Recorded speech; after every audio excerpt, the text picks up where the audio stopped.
CBSE board class 12th में पढ़ने वाले सभी स्टूडेंट्स, आप सभी का स्वागत है हमारे YouTube channel pal my knowledge to you में। अगर आपने चैनल को अभी तक सब्सक्राइब नहीं किया तो ज़रूर करें, साथ ही नए वीडियोस के नोटिफिकेशन सबसे पहले पाने के लिए क्लिक द बेल आइकन। तो इस वीडियो में आप देख रहे हैं एनुअल एग्जाम 2020 संस्कृत इलेक्टिव का question paper set 4 code number 49 and series number 8 HMJ। Roll number लिखना है आपको यहाँ पर, और मोस्ट इंपॉर्टेंट थिंग्स इस परीक्षार्थी कोड को उत्तर पुस्तिका के मुख्य पृष्ठ पर अवश्य लिखें। चलिए कुछ नोट्स हैं वो देख लेते हैं, यहाँ हिंदी में, ये इंग्लिश में। तो कृपया जांच कर लें कि इस प्रश्न पत्र में मुद्रित पृष्ठ 15 हैं। प्रश्न पत्र में दाहिने हाथ की ओर दिए गए कोड नंबर को छात्र उत्तर पुस्तिका के मुख्य पृष्ठ पर लिखें। कृपया जांच कर लें कि इस प्रश्न पत्र में 15 प्रश्न हैं। कृपया प्रश्न का उत्तर लिखना शुरू करने से पहले उत्तर पुस्तिका में प्रश्न का क्रमांक अवश्य लिखें। इस प्रश्न पत्र को पढ़ने के लिए 15 मिनट का समय दिया गया है। प्रश्न पत्र का वितरण पूर्वाह्न में अर्थात दोपहर सुबह 10:15 बजे किया जाएगा, और 10:15 बजे से लेकर 10:30 बजे तक छात्र केवल प्रश्न पत्र को पढ़ेंगे और इस अवधि के दौरान वे उत्तर पुस्तिका पर कोई उत्तर नहीं लिखेंगे। तो ये संस्कृत इलेक्टिव संस्कृत ऐच्छिकम का क्वेश्चन पेपर है, जिसके लिए आपको समय मिलेगा 3 घंटे का, और अधिकतम अंक होंगे 80। कुछ निर्देश है वो एक बार देख लेते हैं। इंस्ट्रक्शंस: जहां संकेत ना हो वहां सभी प्रश्न के उत्तर संस्कृत में ही लिखें। इस प्रश्न पत्र में 4 खंड है: अपठित अपबोधनम, संस्कृतेन रचनात्मक लेखनम, पठितांश अपबोधनम, संस्कृत साहित्येतिहास परिचयः च। खंड घ छंदो अलंकार, छंद एवं अलंकार। तो चलिए स्टार्ट करते हैं। खंड क सेक्शन ए से अपठित अपबोधनम से क्वेश्चन नंबर 1 से स्टार्ट करते हैं। निम्नलिखित गद्यांश को पढ़कर दिए गए प्रश्न का उत्तर संस्कृत में दीजिए। तो यहाँ पर एक गद्यांश दिया हुआ है, एक पैसेज है, और इस पैसेज को पढ़कर आपको नीचे लिखे इन प्रश्नों का उत्तर आपको लिखना है। यदा सिकंदरः भारतम आगच्छत् तदा तस्य मेलनम एकेन तपस्विना सह अभवत्। तपस्वी तं दृष्ट्वा अहसत्। सिकंदरः क्रुद्धो भूत्वा तपस्विन् अवदत्, भवान् इदानीं मृत्योः अस्ते अस्ति। मम नाम सिकंदरः अस्ति, अहं सर्वं विश्वम् अजयम्। तपस्वी एतत् श्रुत्वा उच्चैः हसितुं प्रारभत, अवदत् च, अहं तु भवन्तं साधारणमेव जनं गणयामि। क्षणं चिन्तयतु, भवान् मरुस्थले पिपासया पीडितः अस्ति, परमत्र कुत्रापि जलं नास्ति। तत्र यदि कोऽपि भवते जलभरितम् एकं चषकं ददाति तदा भवादृशाय विश्वविजयिने तस्य मूल्यं किं भविष्यति। सः उक्तवान्, अहं तस्मै राज्यस्य अर्धं दास्यामि। यदि स एतावता मूल्येन न ददाति तदा स पुनः उक्तवान्, अहं सम्पूर्णं राज्यं दास्यामि। तपस्वी अकथयत्, इदानीं चिन्तयतु, भवान् भवतः सम्पूर्ण राज्यस्य मूल्यम् केवलं जलस्य एकः चषकः अस्ति, तदपि भवान् गर्वेण मत्तः अस्ति। एतत् श्रुत्वा सिकंदरस्य गर्वः गलितो जातः। तो मैं आपको बता दूं, अगर आप कमेंट करते हैं तो मैं इस क्वेश्चन पेपर का सॉल्यूशन बहुत जल्द आपको प्रोवाइड करा दूंगा। फिलहाल इस वीडियो को आप प्रैक्टिस कर सकते हो अपने घर पर। अगर कोई डाउट है तो आप हमसे पूछ सकते हो कमेंट के जरिए। सो प्रश्न देख लेते हैं। क्वेश्चन नंबर अ, एक पदोत्तरता, केवल एक शब्द में उत्तर लिखना है आपको। 3 प्रश्न है, कोई भी 2 प्रश्न का उत्तर लिखना है। क्वेश्चन बी, पूर्ण वाक्योत्तरता, अर्थात पूर्ण वाक्य में उत्तर लिखना है, कोई भी 2 प्रश्न। स, अस्य अनुच्छेदस्य समुचितम शीर्षकम लिखता, इस अनुच्छेद के लिए उपयुक्त शीर्षक लिखिए। द प्रश्न है यथा निर्देशम उत्तरता, अर्थात यथा निर्देश उत्तर दीजिए। खंड ख, संस्कृतेन रचनात्मक लेखनम।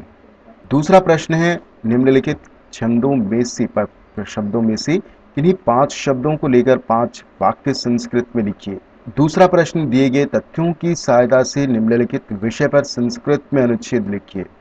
10 वाक्य आपको लिखने हैं। इसमें आपको ऑप्शन मिल जाता है।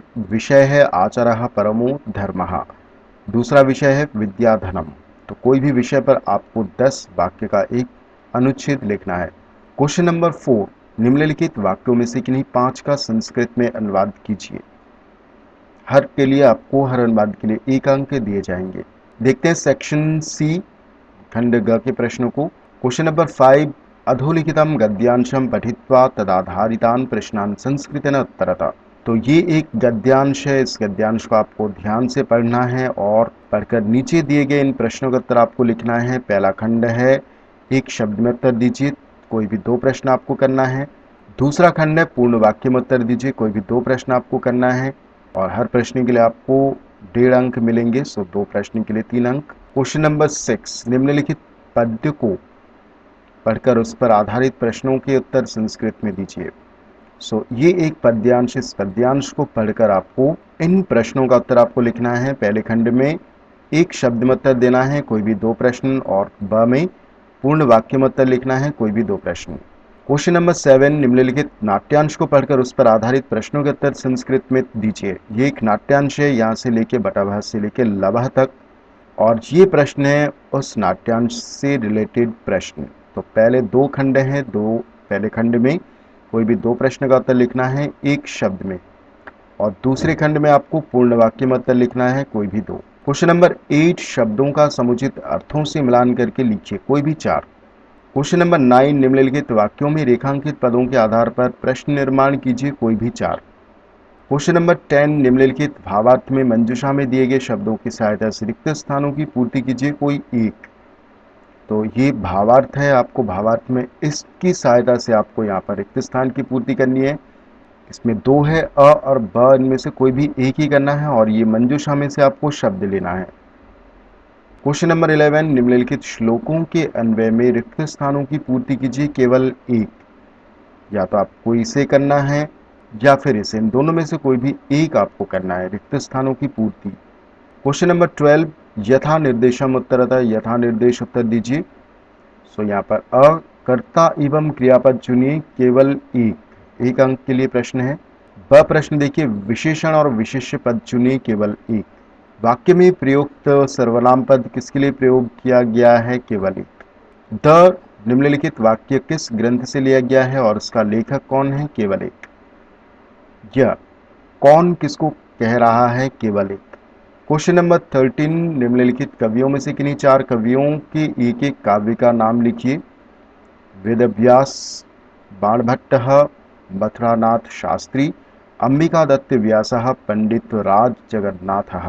ब प्रश्न देखिए, निम्नलिखित रचनाओं में से किन्हीं 4 के लेखकों के नाम लिखिए, 4 अंक, 4 के लिए प्रश्न है, 4 अंक आपको मिलेंगे इसमें। चलिए अब देखते हैं छंदो अलंकार अर्थात छंद एवं अलंकार। क्वेश्चन नंबर 14, प्रश्नों के उत्तर दीजिए, केवल 2।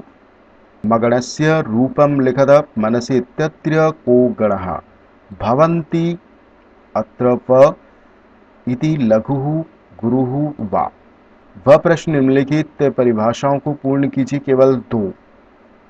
किसी एक छंद का उदाहरण लिखिए, और द है, निम्नलिखित पंक्तियों में कौन सा छंद है, केवल 3।